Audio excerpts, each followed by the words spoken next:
Olá, querida criativa, seja bem-vinda à aula número 1 das nossas agulhas mágicas online. Na aula de hoje eu vou-lhe falar sobre as origens do tricô, sobre os fios, a sua composição, a sua espessura, a sua torção e a sua classificação e, finalmente, sobre materiais e acessórios. Então, começando a nossa aula, vamos fazer assim uma breve viagem pela história do tricô, pelas possíveis origens do tricô. O tricô nada mais é do que uma técnica artesanal de entrelaçar o fio e permitir, com isso, criar um tecido mais ou menos uniforme, mais ou menos colorido, mais ou menos texturado, que nos permite criar peças, quer seja para nós, de vestuário, para vestirmos, como para decorar a nossa casa, como para fazer bonecos. Portanto, o tricô acaba por ser muito versátil, esta técnica é muito versátil e resulta tão simplesmente dessa técnica de entrelaçar o fio, desse saber fazer de entrelaçar o fio. Ao certo, não se sabe quem terá inventado o tricô, nem onde ele terá sido inventado, mas os historiadores acreditam que o mesmo terá surgido, nascido na zona do Mediterrâneo e depois tendo-se espalhado posteriormente pela Europa e pelo resto do mundo. De pesquisas arqueológicas feitas, as peças mais antigas de tricô encontradas são efetivamente algumas peças de vestuário encontradas no Egito e que datam de 1200 depois de Cristo. E portanto acredita-se que o tricô terá nascido nessa região. Curiosamente, o tricô no Egito era feito pelos homens que tricotavam em circular para ser mais fácil de fazer, de executar e fazendo apenas um tipo de ponto básico, que seria o ponto meia, e as mulheres estavam encarregues da parte de preparar o fio, de fiar o fio, para que ele pudesse ser tecido pelos homens. Mais tarde, com os descobrimentos e com todo o desenvolvimento da vida, não é, e das culturas, acredita-se que tenham sido os belgas que tenham levado a técnica do tricô até aos ingleses, onde as senhoras inglesas terão começado a desenvolver e produzir meias e cascóis e outras peças para aconchegarem e aquecerem os seus maridos, mantê-los quentinhos. Talvez seja por isso, ao associarmos a peças mais de inverno, talvez seja por isso que nós associamos tanto o tricô ao inverno, ao período do ano onde está mais frio, onde é mais frio, onde existe mais frio. Mas hoje em dia, com a modernização e o desenvolvimento dos fios pelas indústrias têxteis, de facto, até no verão sabe muito bem tricotar e já temos fios deliciosos para tricotar no verão, fibras mais frescas como o algodão, o linho, o bambu, que nos permitem de facto, ou as sedas, que nos permitem de facto tricotar sem sofrer com o calor da lã, não é? Da lã pura. Os mais famosos tipos de tricô vêm das ilhas britânicas, as ilhas Jersey, as ilhas Aran, as ilhas Fair, as ilhas Shetland. Basta-nos lembrar dos famosos shiles das ilhas Shetland, com aqueles rendados lindíssimos e aqueles fios muito fininhos, ou dos padrões coloridos e extremamente belos em Fair Isle das ilhas Fair. Portanto, esta técnica do tricô acabou por depois ser adaptada à cultura e aos usos de cada região e de acordo com as criatividades, não é, próprias das pessoas que a iam utilizando. A verdade é que foram-se criando géneros, não é, géneros típicos de cada região. Em Portugal também poderemos pensar, por exemplo, nas rendas por música, uma adaptação de lace, mas com uma forma muito especial e muito específica, muito tradicional portuguesa. Não existe no mundo, pelo menos que eu tenha conhecimento, não existe no mundo quem tricote rendas por música com aquela música, não é? Ou podemos pensar também nas biqueiras das meias tipicamente portuguesas, aquelas meias mais rendadas, mais bonitas do tempo da avózinha, mas a biqueira tradicional portuguesa é uma biqueira que não se encontra, ou com muita dificuldade se poderá encontrar noutros pontos do mundo, porque é uma biqueira que os mates, as diminuições são feitas de uma forma muito específica e que dão um acabamento à biqueira em espiral e não com o formato mais conhecido, mais comum das meias. Portanto, como podem ver, uma técnica base acaba por depois ir sendo adaptada e melhorada com os usos, as tradições, as culturas próprias de cada região do mundo. Acredita-se que o tricô esteja associado a um mito ou uma lenda da antiguidade grega, que é a conhecida Manta de Penélope. Este episódio está retratado num livro de um escritor da antiguidade grega, que é Homero, a Odisseia de Homero, e nessa história existe o personagem principal, que é o Ulisses, ou o Odisseu, que é casado com Penélope. E Odisseu é chamado para a Guerra de Troia e Penélope fica em casa com os seus pais. A Guerra de Troia termina, mas Odisseu nunca mais regressa à casa, ou demora muito tempo a regressar a casa. E então o pai de Penélope acaba por lhe sugerir que talvez seja melhor a filha voltar a casar. Mas como a filha era extremamente devotada e fiel ao seu marido, não pretendia nada casar de novo. Então arranjou um estratagema. Começou a tecer uma manta que se acredita ser de tricô, dada a facilidade com que ela tricotava durante o dia e desmanchava o que tinha feito durante a noite. Portanto, ela durante o dia ia tecendo a manta, ao final do dia desmanchava tudo o que tinha feito. E assim a manta nunca terminava, porque a condição de Penélope era precisamente: ok, eu caso, mas só irei casar quando eu terminar esta manta. Mas como ela fazia de dia e desmanchava à noite, nunca ia terminar a manta. E assim o tempo foi passando. E entretanto, uma das suas criadas descobriu a sua pequena partida, não é? E contou ao pai. E o pai acabou por voltar a confrontar a Penélope e então deu-lhe uma outra sugestão.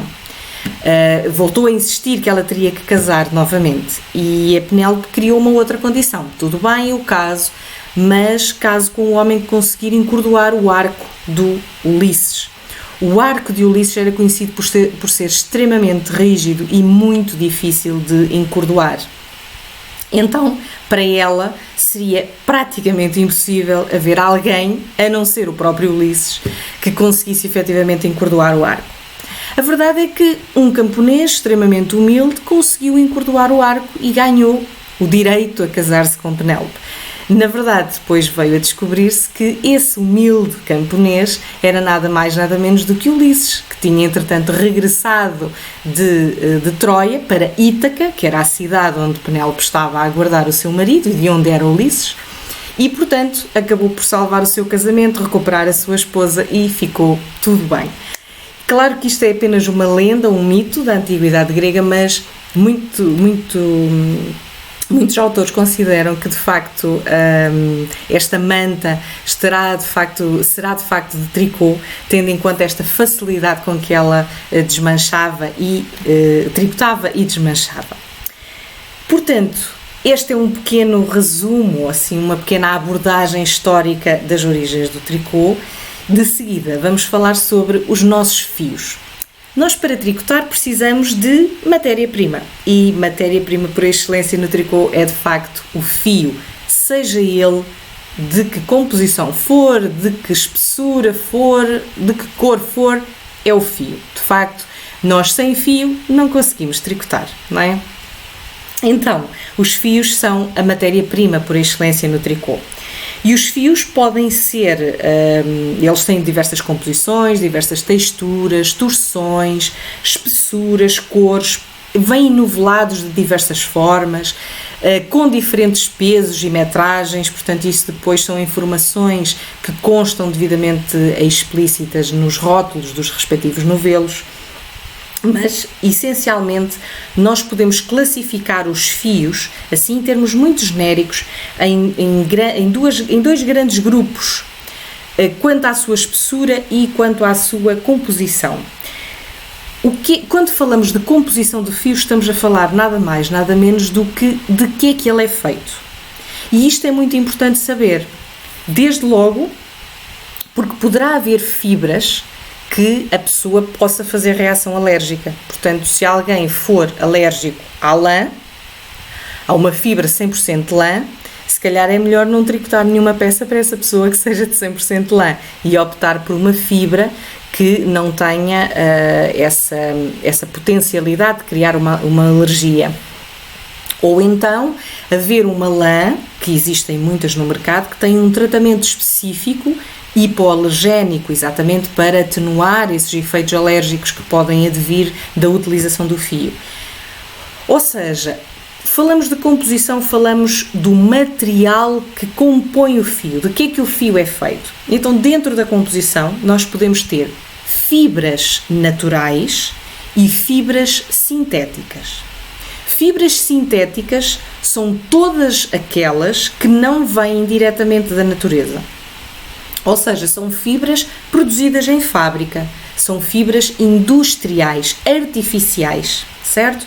Então, é bom de ver que tipos de fibras podemos ter aí. Podemos ter o acrílico, a poliamida, o poliéster, o nylon, podemos ter a viscose, o elastano, portanto, todo o tipo de fibras que não são diretamente recolhidas da natureza são fibras e produzidas em fábrica, são fibras artificiais, sintéticas, produzidas artificialmente, portanto, industrialmente.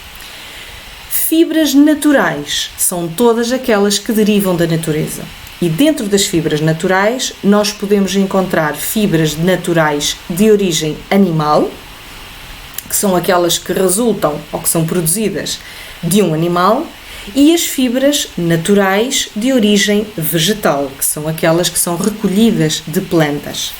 Portanto, fibras de origem animal, nós podemos ter naturalmente a lã, podemos ter o merino, que é um tipo de lã produzida por umas ovelhinhas específicas que dão a lã de merino. É uma lã muito mais macia, muito mais suave do que a lã virgem portuguesa, por exemplo. A caxemira, o angorá, que é produzida pelos coelhinhos fofinhos, a alpaca, que é produzida pelas lamas e pelas alpacas, que são uns animais super fofinhos que existem na zona do Peru, o mohair, a seda. Portanto, são fibras que são produzidas e que vêm, implicam que haja um animal que as produz, ok? Fibras naturais de origem vegetal são aquelas que nós vamos recolher a plantas. Por exemplo, o algodão, o linho, a juta, a ráfia, o sisal, o bambu. Portanto, são fibras que nós vamos encontrar em plantas e que depois são trabalhadas devidamente. Claro que essa forma de trabalhar o fio às vezes pode ter intervenção industrial e nos dias que correm cada vez poderá haver mais essa possibilidade, mas são fibras que originariamente elas existem na natureza, depois têm que ser preparadas para serem tricotadas, mas elas existem na natureza, está bem? Então, quanto à composição, os fios dão-nos este leque, esta variedade. Porquê que é importante nós sabermos a composição do fio? Desde logo por questões alérgicas, como eu falei no início, depois para conseguirmos adaptar o fio ao trabalho que nós queremos realizar. Imaginem que vocês querem tricotar uma blusa para o verão, não vão tricotar em merino, porque senão é quente, não é? Se calhar vão escolher um fio mais fresco, um linho, um bambu, um algodão, não é? Vão escolher um fio mais adequado à peça que vão tricotar, à época em que vão utilizar aquela peça. Portanto, esta adaptação da fibra de que o fio é composto à peça que depois vai ser produzida com ele, de facto é importante para adequarmos, para haver esta adequação entre a matéria-prima e o produto final, certo? Outro campo que eu tinha falado era a espessura. Quanto à espessura, os fios são muito variados, ou seja, nós podemos ter desde um fio muito fininho a um fio muito grosso. E a espessura é importante para nós sabermos que agulhas vamos utilizar, para sabermos a amostra média ou standard de cada um desses tipos, de cada um desse tipo de fio, exatamente, essa espessura de fio. E também para adequarmos o fio ao nosso trabalho, porque se nós quisermos tricotar um chale com motivo rendado, fino, bonito, delicado, se calhar é preferível optarmos por fios de espessura mais fina, mais delicada, do que optarmos por fios grossos, não é? Torna o trabalho mais pesado, não tão glamouroso ou fino ou delicado, não é? Torna o trabalho mais pesado, mais encorpado, e por vezes há trabalhos que não se adaptam bem e que não são valorizados devido ao fio que foi erradamente escolhido, ok? Então, quanto à espessura dos fios, existe uma classificação, que é uma classificação standard, e vocês podem ver essa classificação melhor num link que eu vou deixar aqui, juntamente aqui com o vídeo, com este vídeo da aula 1.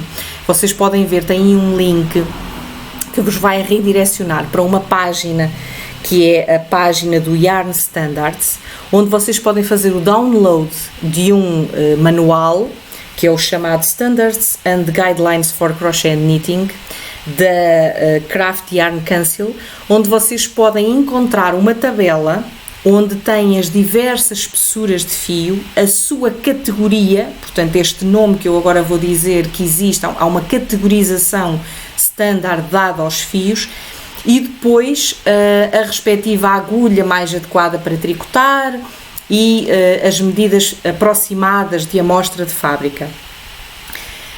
Isto é algo que interessa muito à indústria têxtil, porque quando faz os rótulos dos novelos, embora os fios sejam sempre testados e haja sempre uma amostra de fábrica que é tecida, e em regra a informação que vem nos rótulos é dessa amostra tecida na fábrica, mas isso eu irei falar melhor na próxima aula, mas de facto existe é como se seja um divisor de águas, não é? Portanto, há ali uma standardização, uma categorização que permite mais facilmente a quem trabalha com o fio, quer seja os produtores, quer seja depois os designers, quer seja depois a tricotadeira que tricota o modelo já criado e já presente numa revista ou num livro, tornar mais fácil saber de que é que estamos a falar, que tipo de fio é este, qual a sua composição, qual a sua espessura, portanto, sabermos de que é que estamos a falar. Então, esta categorização de fios são essencialmente, assim, os nomes são estrangeiros e este manual também está em inglês, porque é conhecido no universo do tricô, mas estas designações estão de facto constantes também assim nos novelos. Portanto, teremos o lace, que é o equivalente ao número 0, e eu até já posso mostrar, olha, deixem-me aqui ver um novelo, por exemplo, olhem este fio. Este fio tem aqui um novelinho e diz Super Fine e tem um 1. Isto, o Super Fine é a tal categorização, portanto eu já falei no lace, a seguir é o Super Fine, que corresponde ao número 1, que é o exemplo deste fio. Depois temos o Fine, o Light, o Medium, o Bulky, Super Bulky e Jumbo. Comumente, isto são os nomes standard. Comumente estes fios, ou estas categorias, melhor dizendo, associam-se a tipos de fios que nós mais comumente sabemos de que estamos a falar. Então, por exemplo, o Super Fine, que é o exemplo deste, quando falamos no Super Fine número 1, estamos a referir-nos a fios também conhecidos por fio sock, fio fingering ou fio baby. Portanto, são as espessuras de fio que normalmente nós utilizamos, neste caso é mesmo, que nós utilizamos, por exemplo, para tricotar meias. O fine, que equivale ao número 2, por exemplo, é habitualmente designado por sport ou baby. O light, que é o número 3, é aquele que nós até utilizamos bastante, em regra, que é o decay, o chamado decay, ou o light worsted. E por aí fora, vocês no manual que eu vos disponibilizo também na aula de apresentação, vejam nas unidades aqui do grupo, vocês têm lá uma aula que diz aula de apresentação, e aí vocês podem fazer o download do manual de apoio ao curso, e aí vão ver estas diversas categorias que eu estou aqui a falar, que agora não vou estar aqui a elencar para não ser tão maçativa, mas podem ver com cautela cada uma destas coisas que estou a falar. Então esta classificação, como eu já disse há pouco, permite-nos verificar qual a agulha mais adequada e também saber o número aproximado de malhas e de carreiras em 10 centímetros ou em 4 polegadas, que é o equivalente aos 10 centímetros. Vocês também no manual que eu disponibilizo têm essa referência, que ao Superfine, por exemplo, que é este fio que eu mostrei de meias, a agulha que é normalmente utilizada é entre o 2, 2,25 e o 3, 3,25 e corresponde, em regra, um número entre as 27 e as 32 malhas. Se nós formos ver aqui no rótulo do novelo, de facto diz-nos que em 10 centímetros temos 30 malhas, portanto cá está, o intervalo que nós temos será entre 27 e 32, este fio testado em fábrica, a medida que se obteve em 10 centímetros, o número de malhas que se obteve em 10 centímetros foi efetivamente 30 malhas, portanto já estão a ver que esta tabela que vocês podem encontrar no tal manual, cujo link eu vou deixar aqui na aula de hoje para vocês poderem fazer o download, tem lá uma tabela, essa tabela está na página 22, tem lá essa tabela onde têm os símbolozinhos, os novelos, com os números dos novelos, não é, para sabermos qual a espessura do fio, e depois a agulha o intervalo de agulhas mais adequado, mais ou menos o número de malhas, portanto o intervalo de malhas em 10 centímetros, e isto permite-nos de facto gerenciar melhor os fios, saber melhor que fios temos, quando queremos, por exemplo, às vezes substituir um fio que é recomendado numas instruções, mas nós não temos aquele fio ou nem queremos comprar aquele fio, então queremos adaptar, até temos imensos fios em casa e queremos adaptar, então por as características dos fios, a sua espessura, a sua composição, nós podemos adaptar e encontrar um fio que seja o mais semelhante possível àquele que realmente é recomendado pelo designer, pelo modelo, não é? Depois, ainda uma outra característica dos fios tem a ver com a torção. Os fios, quando são novelados, portanto dobados e novelados no processo de fiação e dobagem, os fios apresentam diversas torções. O que é torção? A torção tem a ver com o número de voltas que o fio foi enrolado sobre si mesmo. E, portanto, isso determina que haja fios que são assim mais, parece que estão mais escangalhados, e haja outros que são mais apertadinhos. Mas essa torção é feita sobre determinado número de fios. Há novelos em que é só um fio que é torcido sobre si mesmo. Há novelos que têm 2 fios, outros que têm 3, que têm 4 e por aí fora. Ou seja, estes filamentos de fio que são torcidos sobre si são os conhecidos PLY. Por exemplo, num fio de meias, olhem aqui, nós temos aqui 4 PLY. Seja, significa que nós temos 4 filamentos de fio a ser torcido sobre o próprio fio. E, portanto, vão encontrar isso também depois melhor explicado aqui no manual, mas isso interessa porque o número de filamentos que compõem um fio também determina a sua espessura. Quanto mais filamentos tiver, também mais espesso se vai tornar o fio, está bem?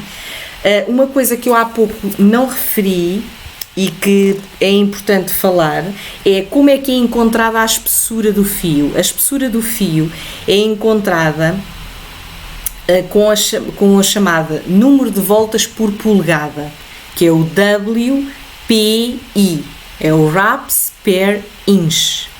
Ou seja, é criado, e isso vocês depois também vão encontrar na tabela, é criada uma medida e o fio é enrolado sobre essa medida e essa medida tem 1 polegada. Então vamos contar o número de voltas que cabem numa polegada e assim nós conseguimos encontrar essa espessura de fio. Isto é uma forma de uma forma standardizada de realmente se encontrar a espessura de fio. Portanto, quando virem a expressão WP, melhor dizendo, portanto, significa Wraps per Inch, ou à boa portuguesa, significa o número de voltas por polegada.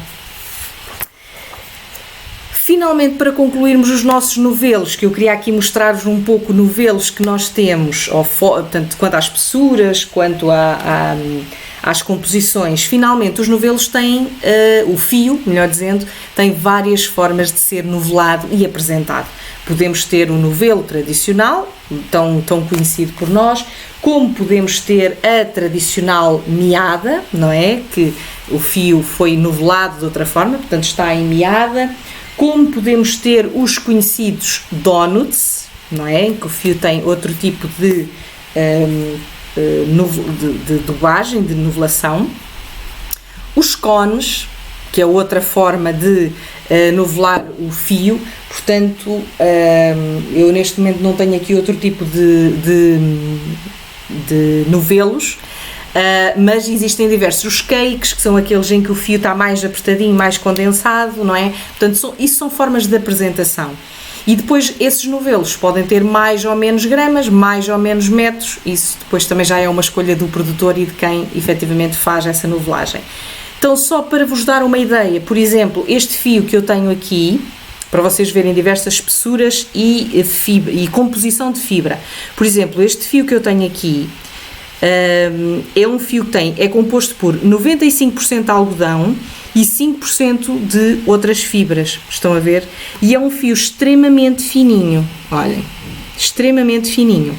É um fio que é recomendado ser trabalhado com agulhas de 2 mm, 2 3/4, portanto de 2 mm a 2,75, portanto estão a ver que é um fio muito fininho.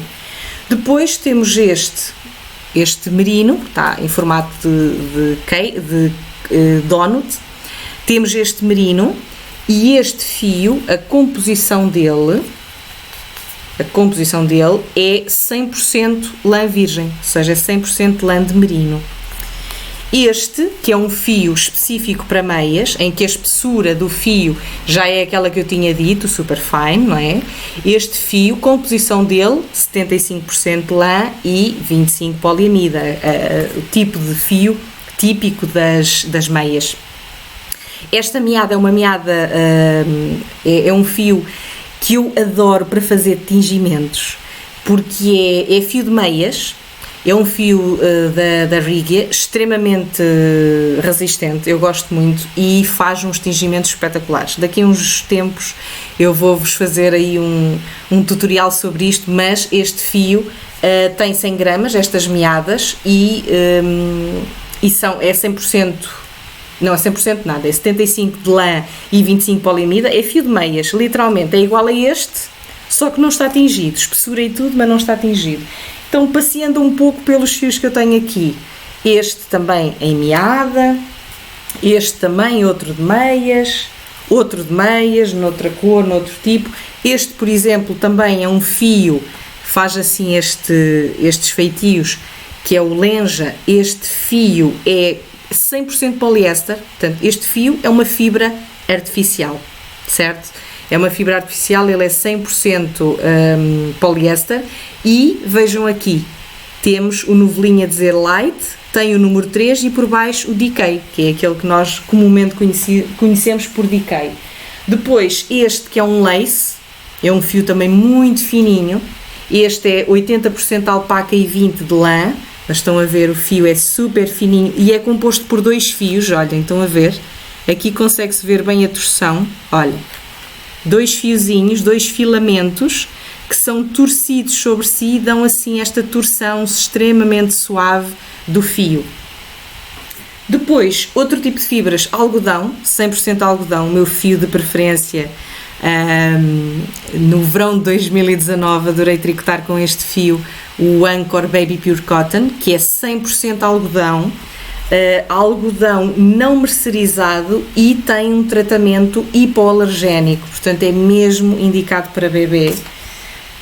Temos o Anchor Creativa, também um tipo de algodão, já com o tratamento de brilho, portanto já com um outro tipo de resultado visual.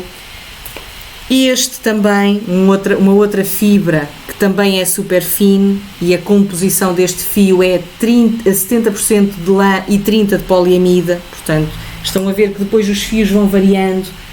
Este que é um fio de meias, mas é um fio de meias com algodão, é composto por 72% de algodão, 18% de poliamida e 10% de poliéster.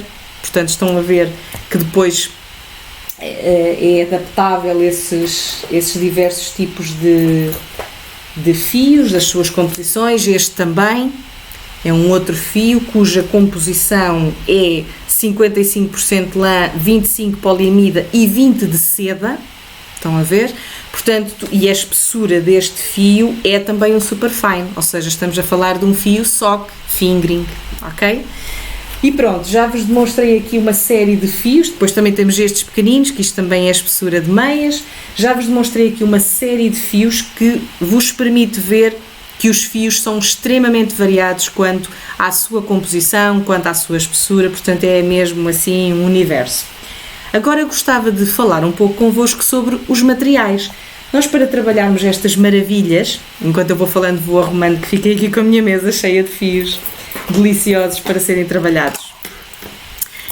Para nós trabalharmos estas matérias-primas maravilhosas, nós necessitamos, como é óbvio, de ferramentas. Portanto, se o fio é a matéria-prima por excelência no tricô, qual será a ferramenta por excelência no tricô? Naturalmente que só poderão ser as nossas bem amadas agulhinhas, não é?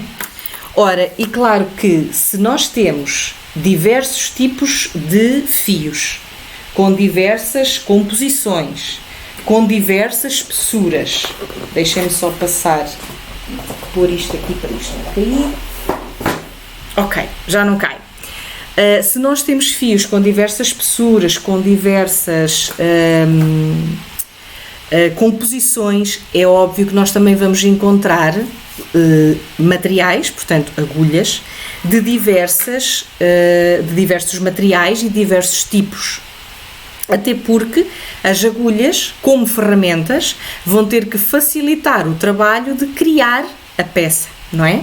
Portanto, desde logo quanto aos materiais, nós podemos ter agulhas de diversos materiais. Podemos ter agulhas de madeira, e nas agulhas de madeira estou-me a lembrar, por exemplo, destas que eu tenho aqui, que são agulhas de pontas duplas, mas também podemos ter estas, também são agulhas de madeira, ou seja, temos agulhas de madeira, podemos ter agulhas de metal, que são as mais comuns. Hoje em dia já não são assim só as mais comuns, de uma forma geral hoje em dia já é comum qualquer tipo de agulha de qualquer material, mas pronto, de metal vocês têm aqui vários tipos. Têm estas, por exemplo, que ainda têm a particularidade de ser intercambiáveis, portanto eu posso ir trocando os cabos e com as mesmas agulhas eu consigo ter várias espessuras, vários comprimentos de cabo.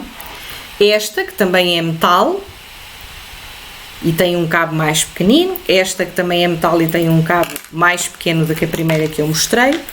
Depois temos agulhas de plástico, que eu por acaso não tenho e não uso, portanto não consigo demonstrar porque eu não utilizo agulhas de plástico, e de outras ligas ou materiais. Estou a lembrar-me, por exemplo, de umas agulhas que existe, passando a publicidade, sem qualquer patrocínio, umas agulhas que existem da Knit Pro, que são as Carbons. Essas agulhas têm uma liga de carvão, de carbono, desculpem, uma liga de carbono na própria agulha. A agulha é extremamente resistente e é extremamente leve. E é muito agradável de se tricotar com ela, exatamente porque não é cansativa, porque não é pesada. É uma agulha que se trabalha bem com ela. Depois, porque é que é importante nós sabermos de que é que são feitas as nossas agulhas? É importante porque há fios que correm melhor numas agulhas do que noutras. Por exemplo, um fio de algodão numas agulhas de madeira é um bocadito complicado de se tricotar, principalmente no verão, quando depois nós também estamos um bocadinho transpiradas, porque o fio tem tendência a prender na agulha. Então, agulhas mais indicadas para tricotar algodão serão agulhas de metal. E no metal eu incluo vários tipos de materiais, o alumínio, o níquel, o inox, está bem?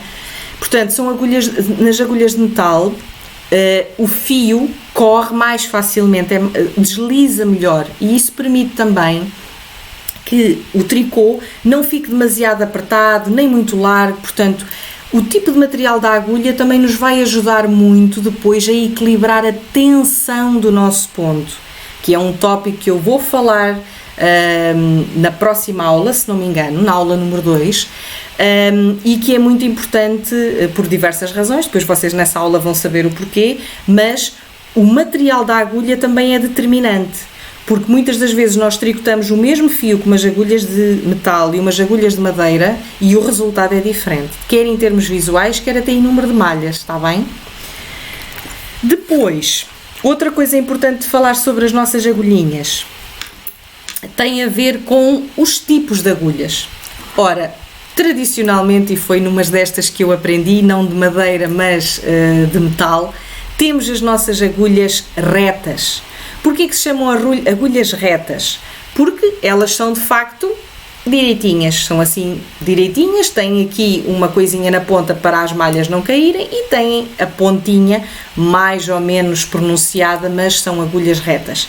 E existem diversos tipos de agulhas assim, eu estou a demonstrar estas, que são umas agulhas maravilhosas que eu adoro, de uma marca estrangeira que é a Brittany, mas existem imensas. Aliás, antigamente as agulhas retas eram rainhas no universo do tricô e havia até, não eram em madeira como estas, mas eram em metal, em alumínio, e havia até estas pontas, havia quem tricotasse com pontas de barbela, que fazia aquele efeito igual às agulhas de crochê. Portanto, esse tipo de agulhas eram as tradicionais. Antigamente eram de facto as agulhas que mais se viam, que mais se utilizavam. Depois começou a surgir a moda e, no meu ponto de vista extremamente prática, das agulhas circulares. As agulhas circulares são assim, são agulhas que estão presas a um cabo, o cabo é flexível e as agulhas aqui podem ser de madeira ou de metal, mas têm um determinado diâmetro. Isto é muito importante para nós tricotarmos diferentes tipos de peças.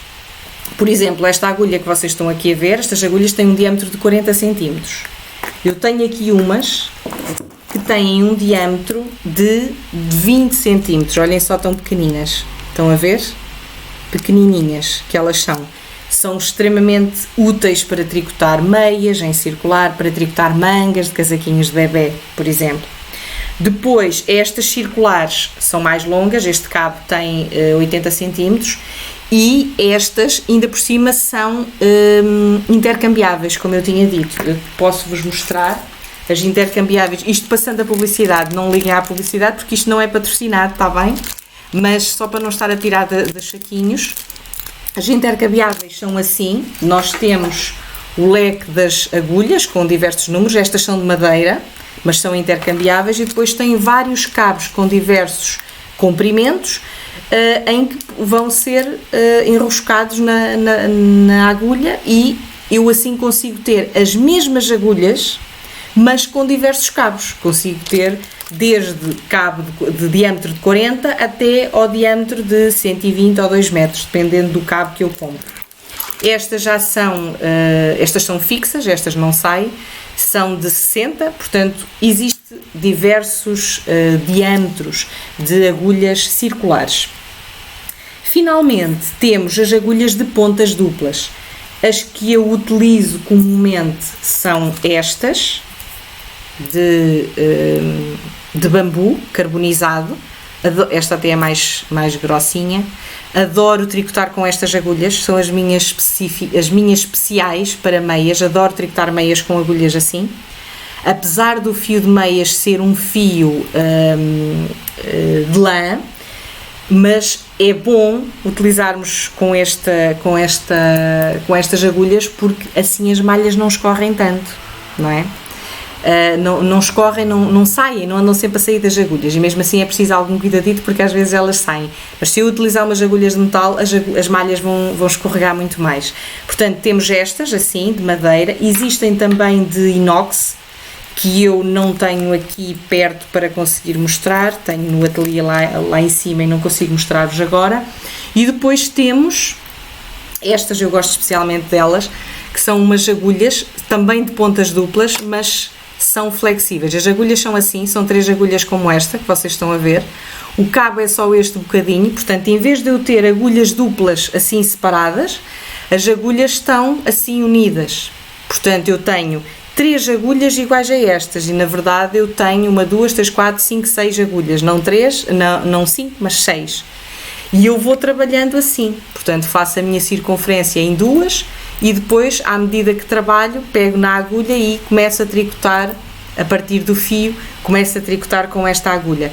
Estas agulhas são muito boas para tricotar assim meias ou mangas, assim, peças que tenham um diâmetro pequeno. São muito boas estas agulhas. E acho que de agulhas, depois, claro, têm diversas espessuras. Estão a ver, esta é uma espessura de 5, aquelas que eu mostrei no início era uma espessura de 2,75, portanto isso depois é variável. Como veem, as agulhas de facto são importantes, saber escolher o material, saber escolher a sua espessura, porque o material pode determinar muitas vezes se o tricô é mais cansativo ou não. Lembram-se de eu dizer, por exemplo, uma agulha reta, quando nós estamos a tricotar, e se for uma peça comprida, uma camisola, vai começar a pesar, vai chegar a uma altura que a minha agulha vai fazer isto. E eu vou esforçar muito o meu braço, o meu ombro. Então a agulha circular acaba por ser mais recomendada, porque eu distribuo o peso uniformemente aqui. E eu consigo manter uma postura mais nivelada, não estou a esforçar-me, não é? Às vezes há a tendência para nós estarmos a tricotar assim, mas tentar manter as costinhas direitas e já não estou a esforçar nenhum dos ombros em particular, o peso é distribuído e isso pode também ajudar a evitar lesões, não é? Nós vamos ter aqui uma aula em que eu também vou falar sobre isso. É importante, o tricô é uma atividade que nos dá prazer, é importante que também seja uma atividade feita com todo o cuidado para não nos criar lesões. E pronto. De uma forma genérica, são estas as nossas ferramentas, não é? Principais, as agulhas, mas há mais. Nós temos muitas ferramentas no tricô. Então eu vou-vos falar aqui de algumas ferramentas. Uma outra ferramenta que eu também gosto especialmente no tricô são os nossos marcadores. E eu tenho que vos dizer que eu sou uma apaixonada por marcadores, então tenho uma série deles. Eu vou-vos mostrar aqui alguns exemplos de marcadores. Existem imensos, está bem? Existem imensos. Eu estou a mostrar estes, mas o céu é o limite. Portanto, há muitos. Vou só aqui mostrar alguns. Portanto, os mais tradicionais, temos estes marcadores assim que parecem um cadeadozinho. Não sei se conseguem ver, estão a ver? São assim um cadeadozinho. Conseguem ver? Não conseguem? Aqui se calhar vem melhor. São assim um cadeadozinho. E este é de metal, este que eu estou a mostrar. Existem estes que são assim de plástico. E existem em muitas cores, em muitos feitios, portanto, se vocês gostarem tanto de marcadores como eu, têm assim uma caixa como esta que eu tenho cheia de marcadores. E não é só esta caixa, há mais ali para dentro. Depois temos estes que têm assim um ganchinho, que eu normalmente até aproveito pendentes que gosto. Tenho este com o peixinho, por exemplo. Aqui nestas meias que eu estou a tricotar tenho este, portanto tenho imensos, isso é ao gosto. Depois tenho estes que fecham de uma forma diferente, eles fecham assim, estão a ver, tem o ganchinho, depois o ganchinho encaixa aqui e fica assim. Tenho este e tenho este, da meinha, a meinha e o coração. Portanto, há vários tipos de marcadores. Os marcadores são importantes para quê? Para nós marcarmos determinados pontos no nosso tricô. Podem ser linhas de raglan, podem ser sítios onde nós vamos fazer ou já fizemos aumentos ou diminuições, podem ser repetições do ponto de fantasia. Há quem delimite as repetições por marcadores e assim sabe que cada vez que chega àquele marcador, ou melhor, que entre marcadores tem, na verdade, repetições do ponto. Portanto, quando são muitas repetições, interessa para marcar o início de volta no tricô circular. Portanto, os marcadores têm muita utilidade no tricô. Depois, as agulhas auxiliares. Eu não tenho aqui nenhuma para vos mostrar. Estas agulhas auxiliares são agulhas de torcidos. Eu também não costumo utilizar agulhas de torcidos. Eu normalmente utilizo uma agulha de ponta dupla, em que eu, quando preciso fazer o tecido, retiro as malhas, que são para esperar, depois tricoto as malhas seguintes e depois volto a tricotar, até utilizo esta agulha para tricotar diretamente as malhas que vão ser tricotadas e faço assim o tecido. Mas as agulhas auxiliares de tecido são isto mesmo, fazem o mesmo que esta faz e eu utilizo esta, por isso é que eu não tenho aqui nenhuma de tecidos para vos mostrar. Existem vários formatos, existem umas que fazem assim um Vzinho, outras que fazem um gancho, depois depende também do tecido que se esteja a utilizar e até da preferência da própria tricotadeira. O alfinete guarda-pontos. O que é o alfinete guarda-pontos? Existem vários modelos, eu tenho este.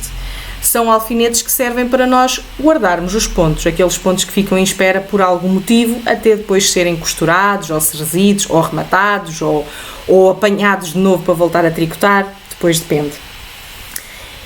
Nós podemos substituir o reservar as pontas de fio num fio de desperdício, não tem que ser necessariamente o alfinete guarda-pontos.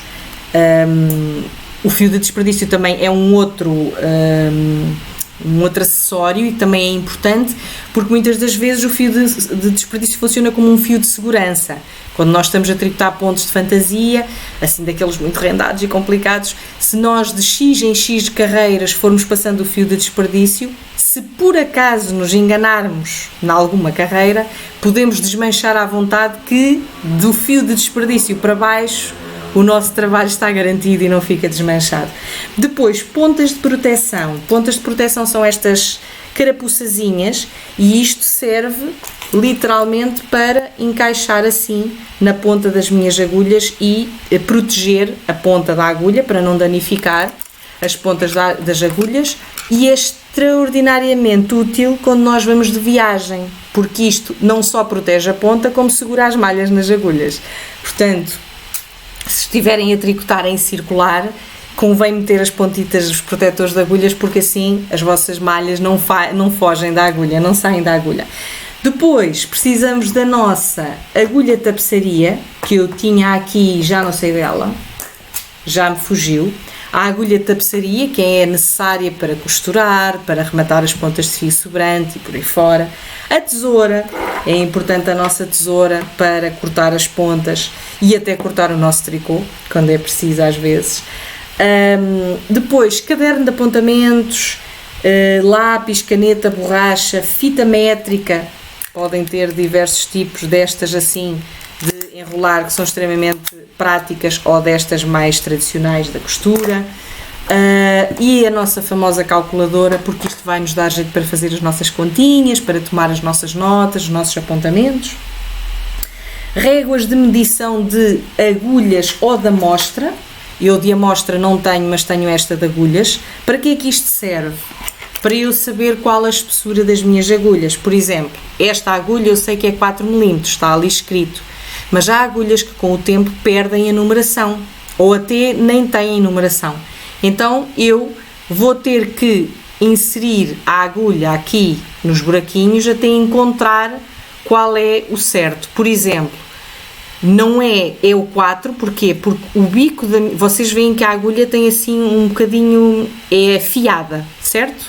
Então, a medida que eu vou encontrar aqui é aquela que fica depois da parte afiada, ou seja, a parte afiada tem que passar completamente. Olhem aqui, esta agulha é a agulha 4, porquê? Porque eu consigo passar a minha agulha sem dificuldade, tá bom? Se eu for passar, por exemplo, no 4,5 já é muito largo, olhem a folga que fica, estão a ver a folga? Se eu for tentar passar num 3,5 não passa, eu não tenho sequer a ponta afiada, olhem ali. A ponta afiada não cabe. Olhem a diferença no 4. 4 entra, ó. No 3,5 não. Estão a ver? Pronto, é importante saber isto para medirmos as nossas agulhas, quando às vezes necessitamos. E existem uns medidores deste, não são assim, são uns quadrados, que têm 10 cm para medirmos a nossa amostra. Alfinetes de dama ou de peito, que são aqueles que, para quem tricota à portuguesa, há quem ponha o fio no pescoço e há quem ponha no alfinete. Eu, como tricota ao pescoço, também não tenho um alfinete para vos mostrar, mas são os alfinetes de dama que têm assim uma cornucópiazinha onde o fio encaixa para poder depois ser feita a tensão e trabalhar. O anel de jacquard, que é isto. O anel de jacquard é um anelzinho que é utilizado onde nós encaixamos os fios e depois podemos estar a trabalhar. Isto é para trabalho com cor, com mais do que uma cor. É uma opção principalmente para tricô continental, utilizando o método continental, porque à portuguesa nós utilizamos ou os 2 fios ao pescoço ou um em cada alfinete, está bem? Os contadores de carreiras, que podem ser analógicos ou digitais, mas que dão jeito também. Eu também não tenho, eu faço os contadores de carreiras à mão, faço um esquemazinho, mas já quem tenha os contadores e dão imenso jeito, não é? Os bloqueadores de tricô, eu tenho aqui uns de meias, mas existe diversas peças. Estes são os meus de meias. Para que é que serve isto? É quando nós queremos bloquear a nossa peça, não é? Molhamos a meinha e pomos aqui a meinha a secar e ela fica assim, toda esticadinha, direitinha e bonitinha, não é? Depois há mesmo acessórios específicos para bloquear. Tem os alfinetes, estes são os alfinetes, aliás aqui até vêem, tem os alfinetes, têm assim esta forma, que são os chamados alfinetes em T. Têm isto, que são os pentes, estão a ver, faz assim, são estas coisas, assim os pentes. Há diversos tamanhos, já este que é assim maiorzinho, e depois tem estes mais pequeninos. E põem estas coisas todas nos chamados quadrados de Eva, que são estas coisinhas. E aqui até tem o exemplo de uma amostra a ser bloqueada, exatamente para verem o efeito dos dos pentes a segurar o tricô. Depois temos a noveladora e a adubadora. A noveladora serve para fazer os nossos novelos, a adubadora para novelar, não é? Nós, por exemplo, se tivermos uma meada, nós não vamos trabalhar a meada diretamente da meada, senão, meu Deus, é só fios emaranhados. Então vamos ter que novelar primeiro. E o novelar passa exatamente por fazer, colocar a meada na adubadora e depois com a noveladora fazer o nosso novelo que nós precisamos. Depois, mais coisas, podemos ter taças de suporte do novelo. Eu, por exemplo, tenho esta tacinha onde eu coloco o novelo aqui dentro e depois o fio pode sair ou por aqui ou aqui por trás. Tenho estas mais pequeninas, quando os novelos são mais pequeninos. Por vezes tenho pratos para pôr marcadores ou coisas assim que são úteis de ter, pequenos acessórios que às vezes são úteis de ter para não ter tudo espalhado pela mesa. Tenho estes pratinhos. Mas isto é opcional, está bem? Eu estou-vos a mostrar muitas coisas que podemos ter, mas é tudo opcional, cada um tem aquilo que realmente quer. Depois, sacos de projeto, eu tenho aqui alguns exemplos para vos dar. Por exemplo, tenho este, que até foi uma oferta que me fizeram, e agradeço à ofertante. Temos depois este género de sacos, que são aqueles que fecham aqui com o cordão. Portanto, isto no fundo são sacos que servem para ajudar a proteger o nosso tricô, para guardar o nosso tricô em vez de andar em sacos de plástico, mas pode ser em caixas, ou é ao gosto. Isto foi um saquinho que eu fiz, eu própria é que fiz o saco de tricô, que eu costumo utilizar com tricote meias, e fiz depois os tojos das agulhas igual, tem umas molinhas, tem os tojos dos acessórios. Podem utilizar outros tojos, como este, também tenho este para pôr mais agulhas, ou até há mesmo estojos de marcas que têm diversos, portanto, uns maiores, outros mais pequenos, uns parecem umas malas de viagem, portanto, têm imensos tipos de estojos e bolsas de arrumações e por aí fora. E depois podem encontrar outros suprimentos ou aviamentos, fitinhas, e há tanta coisa que nos tenta, pins para colocar nos nossos sacos, postais, sei lá, há tanta coisa que nos encanta no universo do tricô, para além do fio e das agulhas, que realmente é mesmo... é um universo interminável onde nem o céu é o limite. Por isso, querida criativa, por hoje Já falámos então de 3 pontos essenciais. Fizemos uma viagem assim muito rápida pelas origens do tricô, pela história do tricô. Depois abordámos os fios, a sua composição, a sua espessura, a sua torção e a classificação daí decorrente. E finalmente falámos um pouco sobre as ferramentas, sobre os materiais e os acessórios, sobre as agulhas e sobre outros acessórios que facilitam a vida da tricotadeira ou da criadora de tricô. Espero que tenha gostado desta aula. Na próxima aula vamos falar de mais uns assuntos bastante importantes. Um beijinho e até lá. Obrigada!